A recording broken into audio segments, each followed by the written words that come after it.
And okay, it's going. Okay, so this week we're talking about chapter 11, and my plan is that I'm going to go with the book pages, and I'll go through each topic and talk about it for a little. So if it's easier, you guys could have your books out. Okay, to start up, I guess just what did you guys think of this chapter, and was it easy to read, and like what did you guys think about it, like just overall? I thought it was fairly easy to read. I guess I never really thought about like how important it is to have a crisis plan in place. I had never even really heard of that until now, but after reading it, I really understand the importance of having one in place and then like evaluating it afterwards to see how effective it was and like alleviating it. Yeah, I guess I never really realized that teams or like people or companies prepare what to do before the crisis happens. I just never thought of that. So I thought it was interesting. Yeah, kind of the same. I haven't really thought about like a crisis plan in terms of like marketing. I've only thought about it in terms of like risk management and like what to do if you get hacked or something, and not necessarily what to do if a big rumor spreads or something that has to do with like your communications rather than just like your data and privacy and stuff. Yeah, that I think this is the first time I've ever read about like a crisis plan as well. It's pretty interesting. Yeah. So the first section is developing a modern day issues management plan, and it pretty much just talks about like how brands are usually aware of like 90% of the issues that come up, and a lot of times they just look past it because they just like, oh, like it's fine, or they push it back, or they make excuses like, oh, like they don't have time, which I thought that was interesting because I didn't know.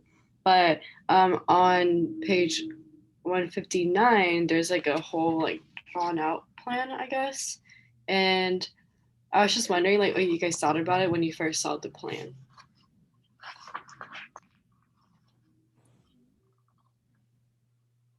It's like this one.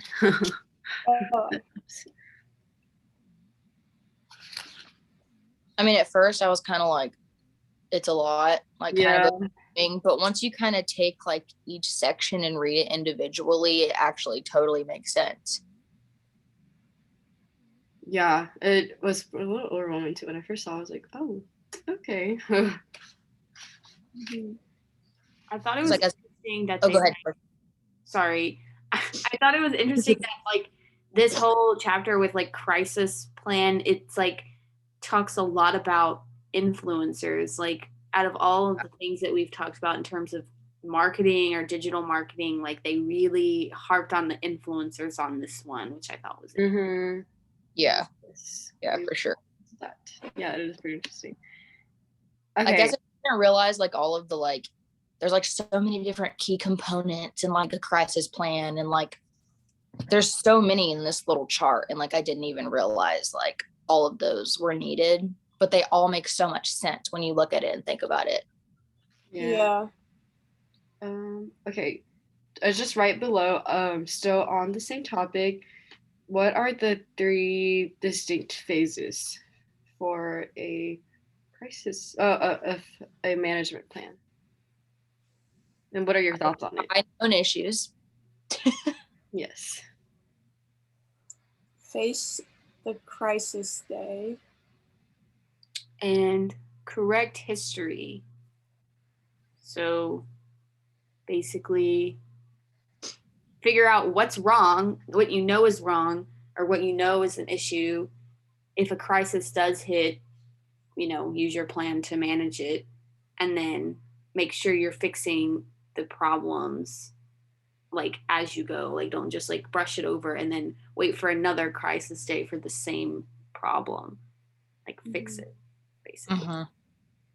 That's very good.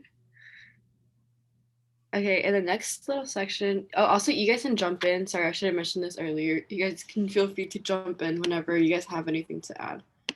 Okay. Okay, and the next section is identifying known issues. And this section just talks about how like important it is to identify known issues in order to prevent them.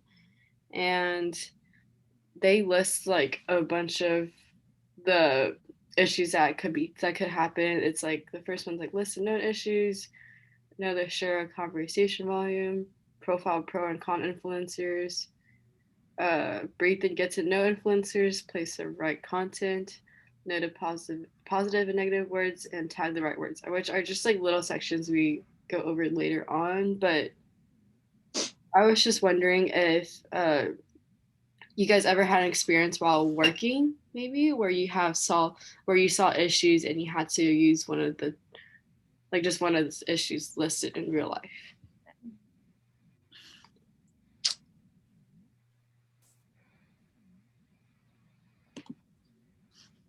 I mean, it wasn't like we weren't necessarily like preparing like for a crisis or like identifying an issue, but as far as like placing the right content goes, whenever I did my internship, so it was like around 4th of July, and like we wanted people to come in and buy like our 4th of July merchandise. And so like I went on social media and I made a bunch of like really cute posts and like visually merchandise with our stuff to like bring people in. So placing the right content is super, super important. I think like for me, like I guess my job, I like call students, like high school students, and whether they're either like interested in applying to Baylor, or like if they've already applied and they've been accepted, or if they've been deposited, just to kind of go through and answer their questions. But like for the people that you call that are like never applied or maybe not heard of Baylor, not that familiar, we have like a list of like I guess issues that maybe might come up. Like financial aid is a huge concern, so like we need to be like super well versed in the financial aid offerings that Baylor has, just to answer their questions, because sometimes parents answer the phone and they're super concerned. And also like safety, campus safety is a big one. Like we have to know, what kind of safety measures that we do have, and like talk about our own experience of safety on campus. So I think that's like something I guess that I would have experience in terms of crisis management, just like making sure I know like the concerns that people have, and that I can like make them like less concerned about those things. Yeah, I guess for me, the only jobs that I have been in retail, so I wasn't really like doing stuff with like online. But I guess like or things that we would need to know that customers would ask a lot would be like like looking for helping them find brands in the store, like at Nordstrom, or like the departments, knowing where departments are, I guess that kind of stuff. And then occasionally we would get some angry customers, but yeah, then we just dealt with it at hand. But Yeah. I worked at a like learning center. I was just like I worked at the front desk, so I would like hand out homeworks. Like I would print out homework and hand it to the kids. And I guess like we never actually like made a list of the known issues, but we've definitely like talked about it before it would happen, I guess, like by word, but we never wrote it down. We'd be like, oh, like tomorrow will be a little busier because on Friday will be busier because Saturday is a holiday, so everyone will be coming on Friday. So just make sure like you print everything early or stuff like that. So we would just talk about it by word, but never listed it. But I guess it is pretty similar. Mm-hmm. I have a bridge for identifying known issues. Okay. So I just said that like identifying known issues is crucial in like minimizing potential damage that stems from a crisis. They prevent like issues or crisis from happening in the first place as well. Knowing how much conversation is taking place about your brand and what words people use to search for them is like super important in identifying your issues.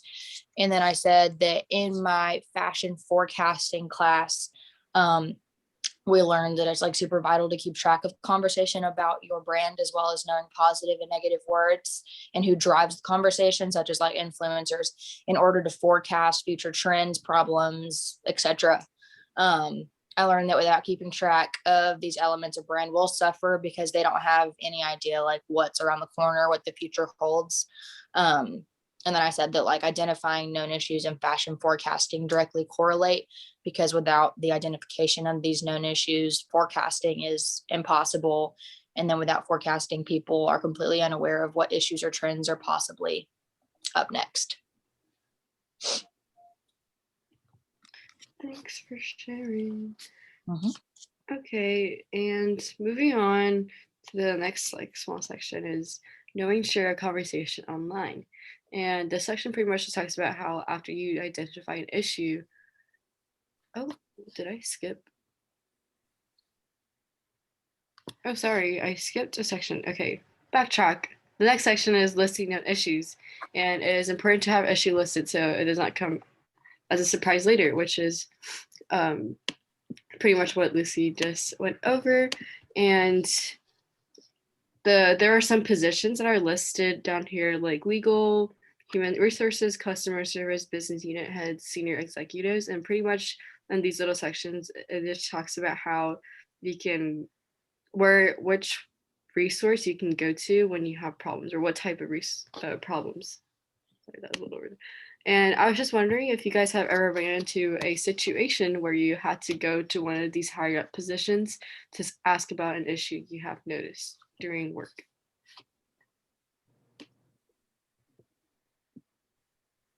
I mean, in terms of like working, whether it's like retail or like food service or anything like that, I mean, I've definitely had to ask the manager to come talk to a customer because they were like not happy with what I could offer them. And then the manager like would say the same thing. But I think like that is kind of something like on smaller scale, like this is a problem we're having. I have to go up to somebody higher up than me and ask them for help to like solve the issue. But other than that, I haven't had much personal experience. I would have to say the same, because like I mean I've only ever really worked in like smaller boutique type stores. So I mean like really like my boss is like the customer service person. But I mean when a customer would come in and like they had like a flaw in like the shirt that they purchased or something, like obviously I had no jurisdiction over that because like I don't own the store. So I would have to like call my boss or talk to her and have her come in and like help them solve the problem or give them their money back or whatever. So yeah. Yeah, I guess, yeah, mine would probably be the same. A lot of people would ask for the store manager a lot and at my retail jobs, and then they would always come. Yeah, that is the same with mine too. I think the jobs I've worked are usually just like I have a boss above me and like that's it. So I usually like that person would just be the person I go to for most of my questions. And okay, moving on to next. Oh, Can I just sorry. do a bridge? They're like more so examples, but I think it like relates to like the higher up people. But basically, I don't know if you guys remember when Chipotle had their E. coli crisis. But basically, there was a bunch of reported cases of E. coli poisoning across multiple states linked to eating from Chipotle. So they obviously faced losing customers due to the health risk that was posed by eating there. And so they had a few different messages for their crisis management. So they used the CEO to apologize like publicly, and they closed all of the affected stores. And then they went on to focus on the food safety and that they took the issue very seriously and they enhanced their food safety procedures. And then they also later on rolled out more loyalty programs to increase sales and keep customers. So I thought that this was like an effective crisis management plan because like eventually people did start to come back to eat at Chipotle. And I think that they're like the loyalty programs really helped. But in terms of like going to like the higher up people to like see what to do. Like the CEO was like, very apologetic and wanted to make sure that they like fixed the problem and didn't brush over it or anything. Yeah, that's interesting you brought that up because when I was reading this chapter, I thought of the Chipotle thing immediately.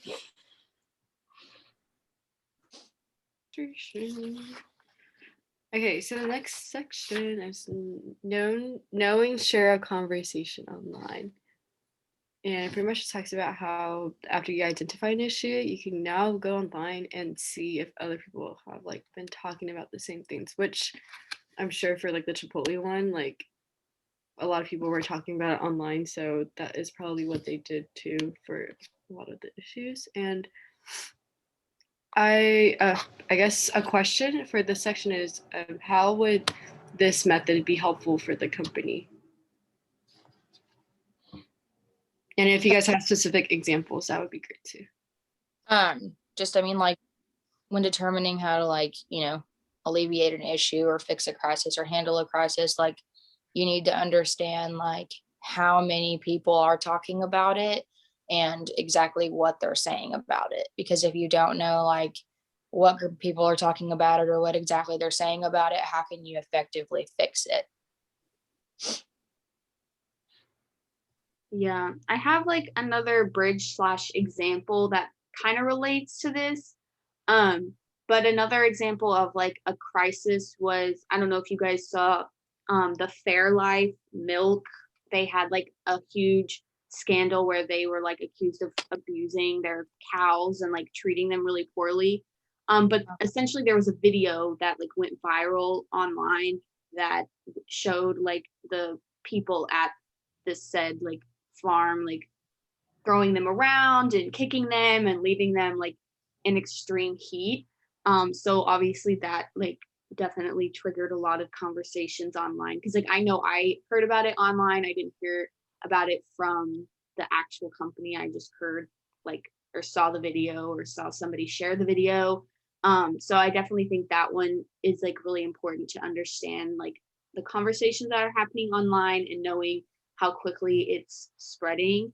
But for their like crisis management, they did quickly address the situation and stated that they suspended the use of all milk from that farm and they then conducted audits on all of their supplying dairies to make sure that they're following up to their standards. And then I are on their website.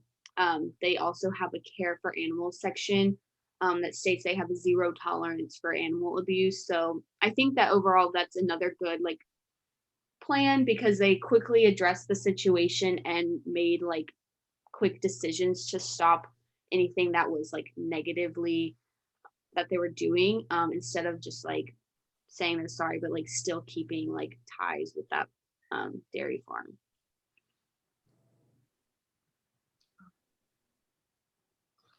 Yeah, I think when I think of these crises, a lot of times I think of like influencers or just people online or companies getting like canceled. That's how I like think of it pretty much.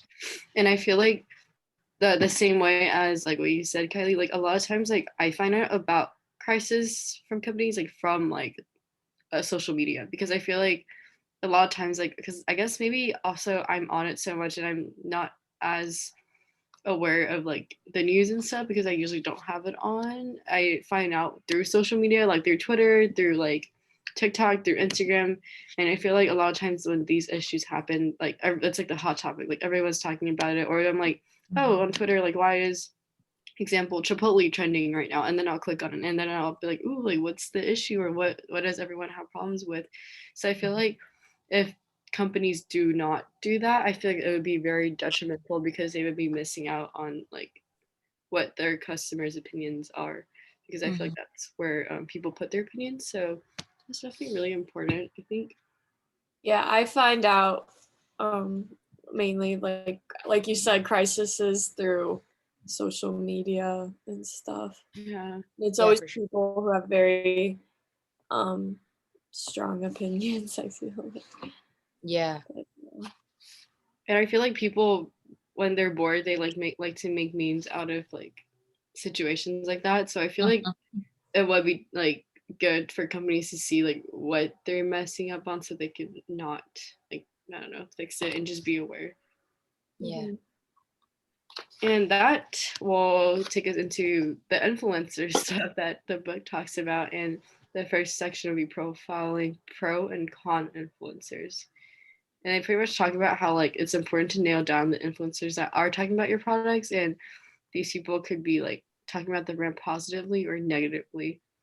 And something I found really interesting that I was like wondering what you guys thought, but the book says if you spend the time to identify who these people are, then when a crisis hit, you know who to share content with to spread your message. And I just thought that sentence was very vague, and I like can't really imagine exactly. I know the book goes into it deeper like later on, but I feel like it's like I don't know what the solution, what they're actually trying to say, I guess. Mm-hmm. So like I I don't mean, know. I feel like say like a blogger, like a famous blogger is talking about a certain like brand on Instagram, and they're like positively advocating for it, but then like something happens with that brand, like a crisis. So then like that brand's like, oh, this prominent influencer has always been advocating for us. Maybe we can like, send our crisis plan and our positive message to her, and she can put it out there, and then people will listen to her and continue to like be loyal to our brand. Mhm. Yeah, that's kind of what I thought too. I know there's a lot of influencers who tend to like promote like a certain brand a lot, and the brand often like pays them too. And I feel like when there's a crisis, the brand may feel like, oh, this influencer has our back because we built a really good relationship like through, I don't know, over time. Mm-hmm.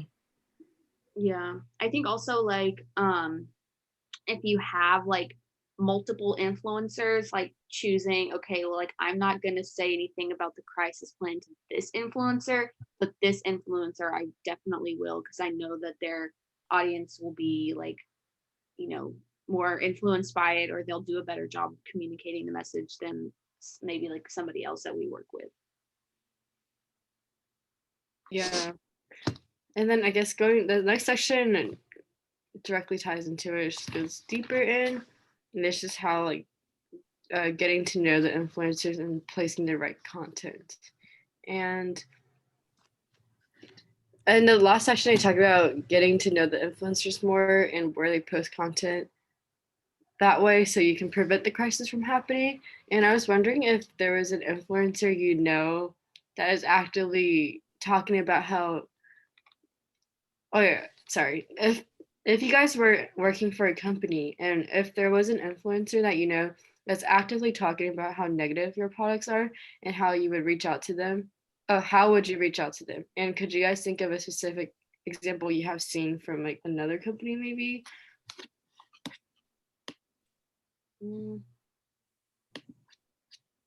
I feel like I always think of like makeup brands, and like they always send like PR to different influencers or things like that. And then like if it's a makeup like influencer, makeup artist influencer, they'll usually like try it out on their channel, or sometimes they'll be like, I just got this new blah blah blah from whatever, or like I'm gonna try the new blank palette. And like that usually has like an impact if they don't like it, or if it's like negative. And then like maybe a lot of people are like having negative experiences, then I feel like that situation, it's like, oh, like they obviously like the brand, or like me enough to like use the product in their video. Like how can we fix the issue? So maybe like reaching out to them later on with like another, if you come out with something else, like as a redemption, or just fixing the problem that they're talking about. Like maybe you can go in and like try to nip it in the bud. Like something like that. I know, along with what Kylie is saying, like a lot of influencers will be like, oh, like I just went to the Sephora sale and got all this stuff. I'm going to try it out and, get back to you. And then they were like, oh, I like these products, but like this one, like not so much. But then a lot of them were like, but just because I don't like it doesn't mean that like it's not going to work for other people. So I mean, I feel like that in a way is like them saying like, don't like go hate on this product just because I don't like it for me.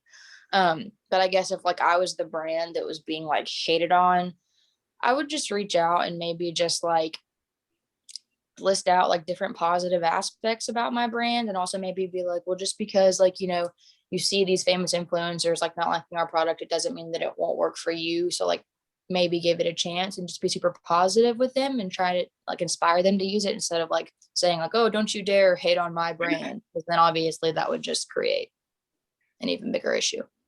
Yeah, and also going along with like the beauty stuff, I've noticed that like if the influencer like tries it out on camera and they like don't like it, the brand a lot of times will maybe like correct them and be like, hey, you actually like did it the wrong way or something, and then the influencer will like try it out again with the way the brand said. So I've noticed that's how brands have reached out. And then also I have noticed, I feel like with technology a lot, like tech reviews and stuff, people have like strong opinions on what they like and don't like, and kind of like the makeup. Yeah, I guess continuing on the makeup industry, because I like watching makeup tutorials sometimes, but I feel like I think of them immediately just because I feel like the makeup community sometimes can be pretty dramatic, just because I feel like if I were the brand, I guess, but I feel like sometimes for sure you have to go watch the video and see what they have to say, obviously. But like I think, for example, like if it's like a foundation, I've heard some influencers say like, oh, I don't like this because like they sent me all the shades, like all 10 shades, but like no, none of them like match to me.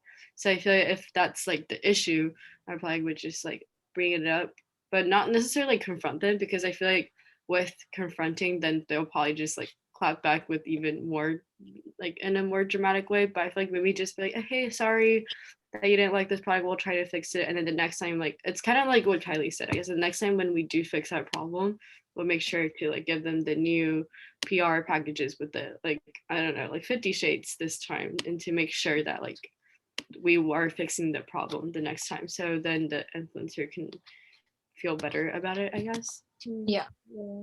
Also, something kind of this made me think of is like now, or I see it a lot on like TikTok now, but people will just show a product, like say they'll show like a bunch of shampoos and they'll literally just say like buy this, don't buy this, and they don't even give a reason why. They just say yes, no, no for different. Oh yes. Yeah. And I was thinking like companies then they don't even know what they're That's like why true. they don't like Yeah. them or what they're doing wrong, or I don't know. And know what to fix. Yeah, Yeah, I guess in that context, you probably would have to reach out and ask, like, hey, like, why did yeah, you not? But that's true. I feel like recently, especially I guess with TikTok, like, I feel like that's now like what people do. They just go, no, yes, yes, no. So, like, Yeah. mhm. yeah, that's true. Okay, and still talking about the influencer world, uh, the next section talks about how knowing the positive and negative words are very important, and they actually like listed these tools to like help you with that, I guess, which I thought was really interesting. Like some of them are like some of the things they listed are Wordle, Mhm. Google Keyword Planner, um, SEMrush, SEMrush, Keyword Explorer from Explorer Works, and Content Insights and all that, just so like you can be familiar with the words people are using in conversations, which I thought was like really interesting. I was just wondering if you guys have heard of any of these tools listed and if you guys have ever used them. I personally have never like used any of these. Yeah, I don't think I have either. Yeah, I haven't really seen or used any of them, honestly. I feel like the most I've done maybe is like when somebody is like maybe using an acronym that I'm like, oh, like what's that? And I'll just Google it. But like I've never Yeah. thought of like using these tools. Yeah, same. Yeah, I've never heard of these either. Do you guys think it's because it's for like people that are not in our generation, maybe, or like maybe they're older, so they don't understand some of the context terms. Is that why people will use them? Because I don't like, I feel like I can't imagine like ever using the tools. I don't know. Yeah, I guess it's for people who like don't really understand like prominent keywords and like the language that like younger generations use. They're like, oh, let's go use this tool to see what the kids are saying nowadays. Yeah, like I can think of like TikTok, like what if your brand, like you're a food company and everyone says it's busing, Yeah. and you're like, what does that mean? And it's like the most popular keyword, and you're like, I don't understand what this means. Is that good or is that bad? So I think that too, like understanding like what people are saying, and like people come up with new words like all the time to mean something, like what, and like is it good or is it bad? I think just determining like that, I think is important with these like tools. Yeah.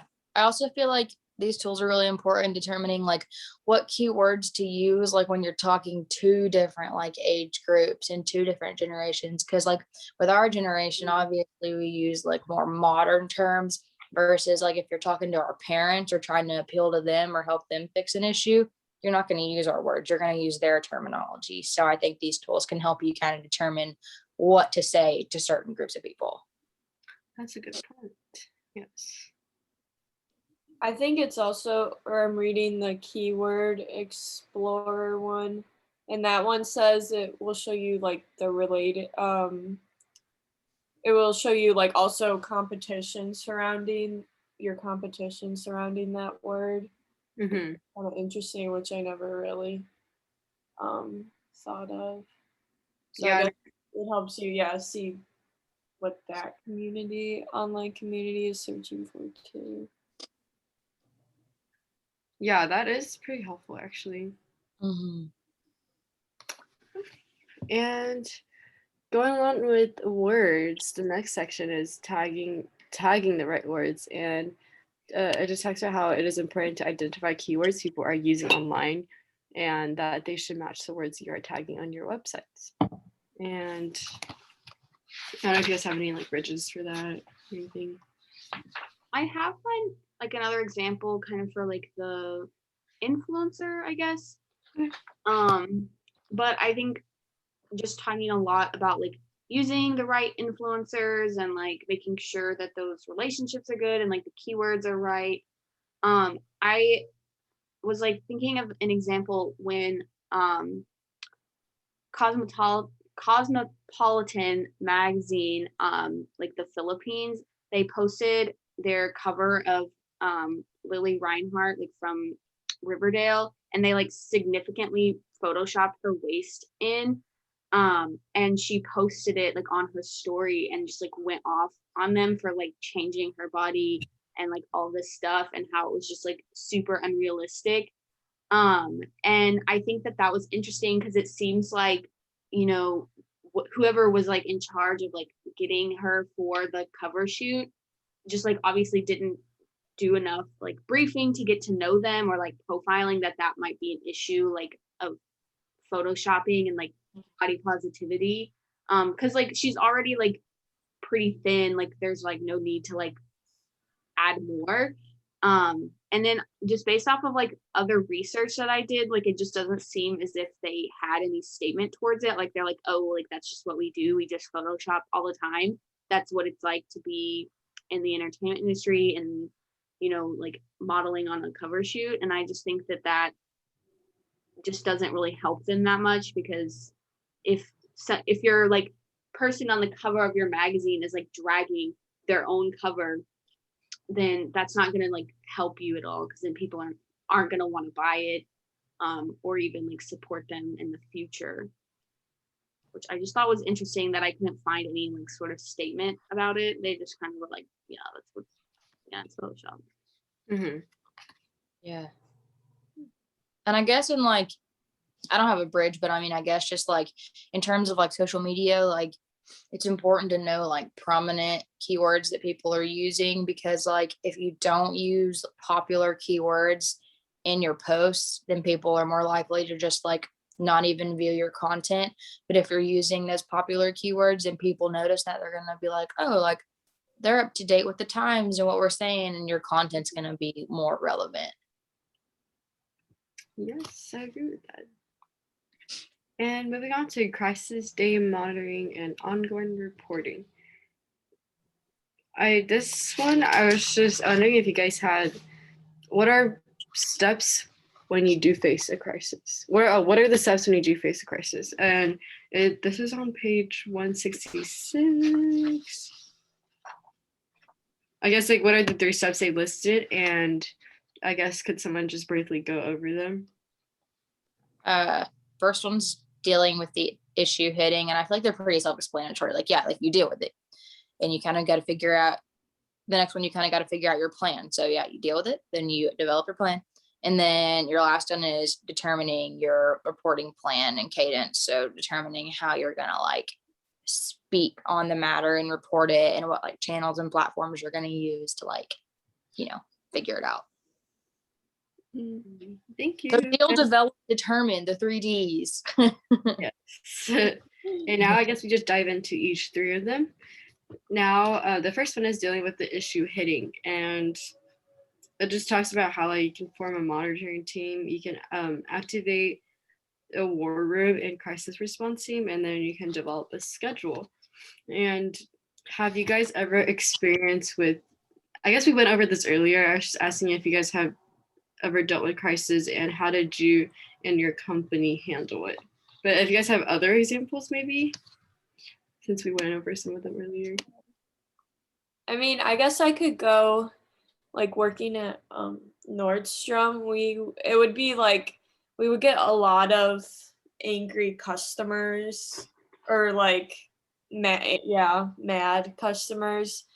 And I guess I could say, like, one customer came in and he said that his suit got it tailored or altered or whatever, and so he came in to pick it up, but we couldn't find his suit anywhere, like in the store, and he got a call saying it was ready, and he was just insanely mad and everything, and he was like, oh, you have to like drive, like, once you get the suit, like, you have to drive it to my house. Like, this is ridiculous. Like, it was insane. And like everyone, I remember there were so many employees trying to find this man's suit, and we literally couldn't. So then he left. And then the next day, he came back, and a sales associate who helped him, who wasn't working that day where he came in to get his suit, she actually like locked it up like in a special place, so when he would come she would give it to him.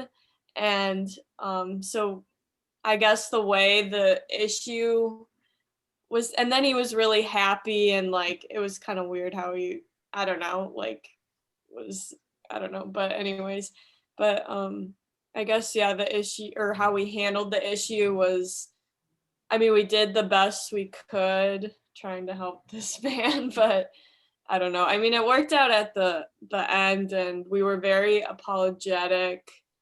But yeah, it was an interesting experience. Wow. Yeah, that's crazy. Sounds intense. Mm-hmm. And okay, so the next section is developing your content plan. And this also, they gave us some points like consider the social platform and show that the initial responses on the channel where the news broke. Keep the top keyword in mind, use senior executive, and be flexible, which is pretty much what we went over earlier. So I'm just gonna go over to the next one, and it's just developing your reporting plan and reporting cadence. And this section just really talked about how like you might get flooded with posts and mentions when the crisis happens, and you should be reporting this reporting frequency and contents during this crisis. And below it gave us some like just some like social media platforms where you can like report this problem. And so some tools are like email, but it's set how like emails might be a little slow for if you're like in the middle of a crisis. If you're trying to tell someone, email might not be the fastest. And you can also use executive summary, volume of conversation, location of conversations, sentiment, top sites. So like these are just some examples. And I was just wondering if you guys were in this situation or in a crisis, which tool would you guys choose and why? And this is on 169, if that helps. I mean, first off, I mean, didn't really like blatantly list this, but like social media, because like that's super fast and like people are going to immediately notice that. Also, I think that like all companies should release like an executive summary if there's an issue, because that just shows like professionalism. Yeah. Also, bridge. It was actually for the developing and reporting. Mm-hmm. Yes. Part. Okay. So yeah, mine was over developing your content and reporting plan / reporting frequency. Actually, it's over like all of that. So I just said like knowing what platforms and channels to use before, during, and after a crisis are vital in alleviating it. And also knowing how often to report is super important as well. And then I said if the wrong platforms are chosen for the plan or the wrong channels are chosen for reporting, then the crisis might actually just worsen or not go away. And I said in my case studies class, we've been learning about this effect called the Streisand effect. And I said that this effect is when an attempt to remove or censor information actually brings more publicity to the issue than before. And so I just said this really proves that creating a content plan is pertinent to handling a crisis effectively, because with one wrong move, the entire thing can blow up and like become even worse than it was before. And then lastly, I said that choosing the right platforms and channels for content and reporting plans can be the difference between the issue being resolved or the Streisand effect causing unwanted chaos. So I thought that effect was kind of cool. Thanks for sharing. Mm-hmm.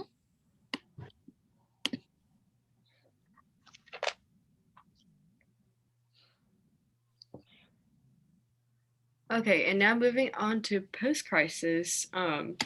This section just talks about how like you should report on what happened and how did you react, and like did you damage the brand by like how you reacted, I guess. And in that section, they also listed some things that should be included, I guess. And which ones stand out to you, I guess, out of all the things they list that you should report in the crisis plan, and like why?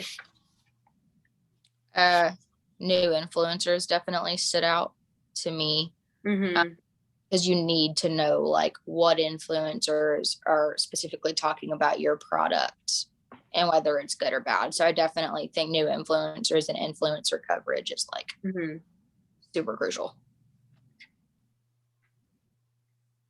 Yeah, I think like volume of conversation stuck out to me, because like you can kind of gauge the level of severity of your crisis by how much people are talking about it online. Like maybe you think like, oh my gosh, it's going to be this huge crisis, but it turns out that like all the conversation you're getting is like not as much as you thought, or maybe some people were like defending your brand, so that you can kind of know that moving forward, like, okay, this might not be as much of an issue moving forward. We've kind of solved it, and like kind of gauging future problems. Also, the locations of conversations seems crucial, because it says like once you know where the issue crisis started, you can like maybe like expect that a new crisis will start there as well, and you could be more prepared if you know where it started. I also feel like executive summary is super important, just because that it states exactly what happened, and you kind of get to say exactly, like you get to create the story of what happened, and like that is what your execs are going to read. So it's like it kind of gives you the upper hand because it's like you get to dictate what your execs read. And so I think that that's really important. Yes, I feel like those are all the ones you guys brought up are all very important. And like, I guess some of the ones I thought were important were also the ones you guys listed: the new influencer, volume of conversation, location of conversation, influencer coverage. I think those are all the ones that like stood out to me too. And so after this all happened, correcting the history after a crisis is over, and in this section it just talks about how like after a crisis you can like you can assess how your team did, and other things you could have reported on either during or after crisis. And yeah, and so in the next section, the one right after, it also just goes more in depth. It goes into evaluating your preliminary research. And I was just wondering like why going over and evaluating your preliminary research would be effective, and how would this help a company in the future?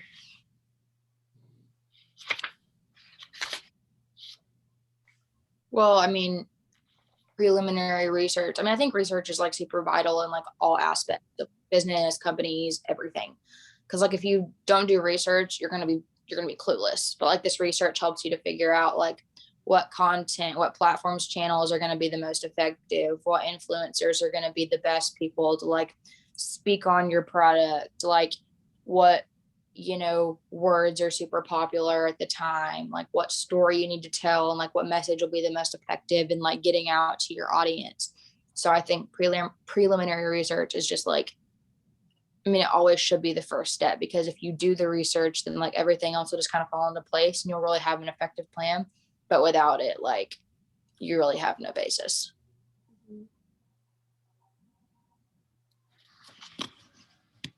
I also have a bridge for preliminary research.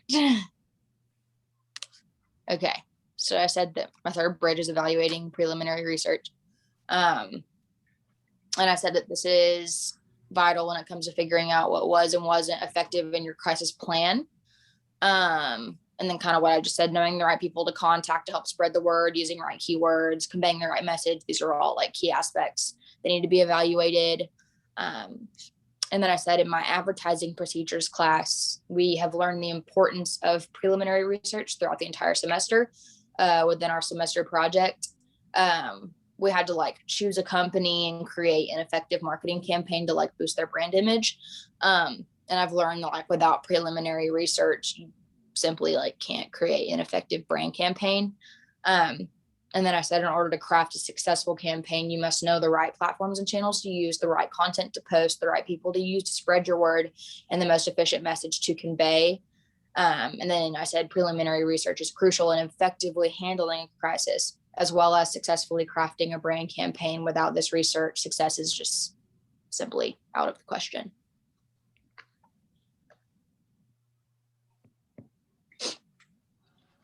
Okay.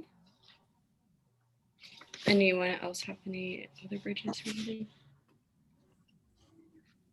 I mean, my last bridge is just more like in general. It's not really like, I guess, specific to like the key parts of the plan.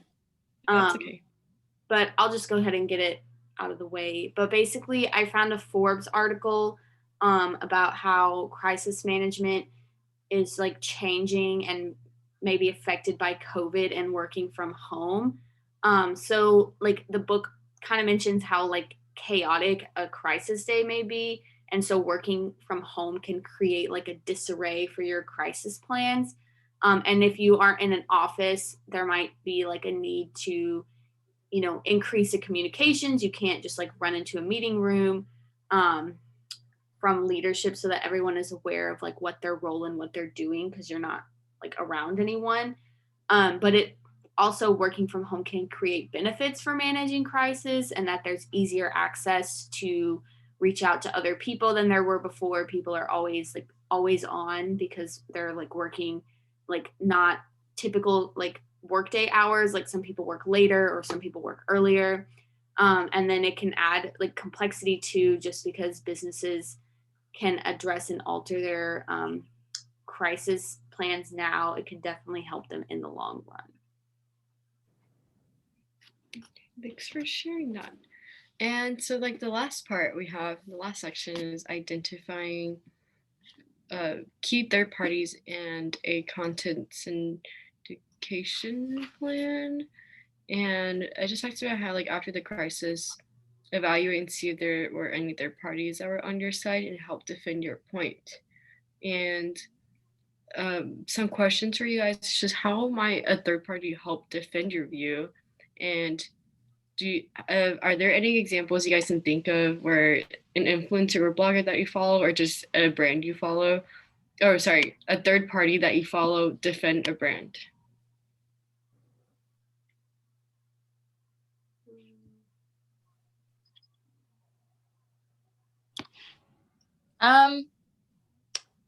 So I mean, yeah, I can actually think of an influencer. Have y'all heard of the brand, like the cosmetic brand Tula, like the Tula skincare? So like it's like a super like popular skincare line right now, and I know a lot of like influencers advocate for Tula. And one of my influencers that I follow, her name's Bree Shepherd. She uses it, and like she advocates for like the intense like moisturizing cream. And I know a lot of people were like kind of saying like, oh, we don't like this cream. It's like super greasy and like blah, blah, blah. And so then she kind of came on and she was like, hey, like, I'm not lying about like the benefits. Like, I really like it. It genuinely works for like my skincare type. But like, if it doesn't work for you, like by all means, like don't use it. But like, I'm advocating for it because it genuinely does work for me. I guess I also think about like the Kardashians and their different brands, how like the sisters, they advocate for each other's personal brand and promote and help each other's brands out a lot. Noticed. That's true, they do. I see that too. Yeah.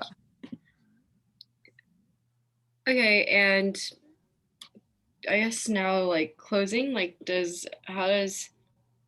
how does this chapter build off of what we have learned, I guess? I have a bridge. Yes, for it. That's my final bridge.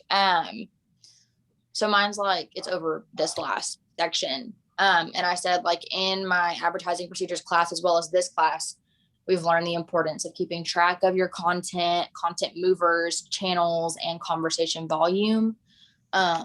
If you keep track of these things, you'll no doubt improve your crisis plan and your ability to effectively tackle the crisis and evaluate it after. I've learned in both classes that brands and companies can't survive without taking these aspects into serious account. Knowing what parties were able to most efficiently support you in your efforts is crucial in future success, as well as what channels and platforms were most successful in getting your message across. Knowing conversation volume is vital in knowing if your message was effective or not, and if your plan should be altered. And then lastly, all of these aspects are key in determining a successful crisis plan and a successful message strategy. So yeah, I guess what you just said, like, how does all of this connect to like what we've already learned? Just that you have to know like content, channels, platforms, conversation volume, all of that, because if you don't, you're not going to be able to tackle and evaluate a crisis. You're not going to be able to effectively like reach your audience or like efficiently like convey your message and like get it across.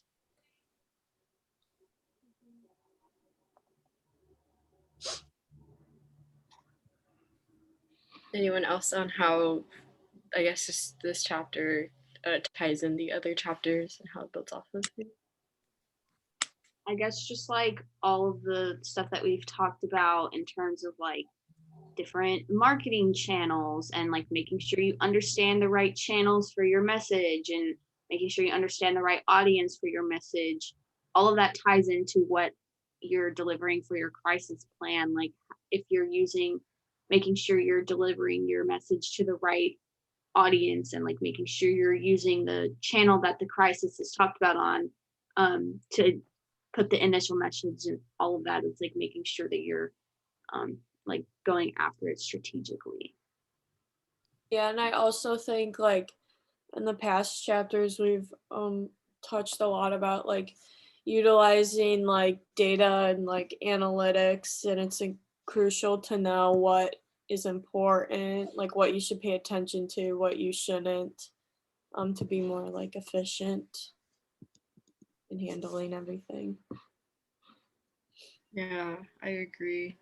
I think it just ties in all the different components you need to use in order to come up with the crisis plan and all that.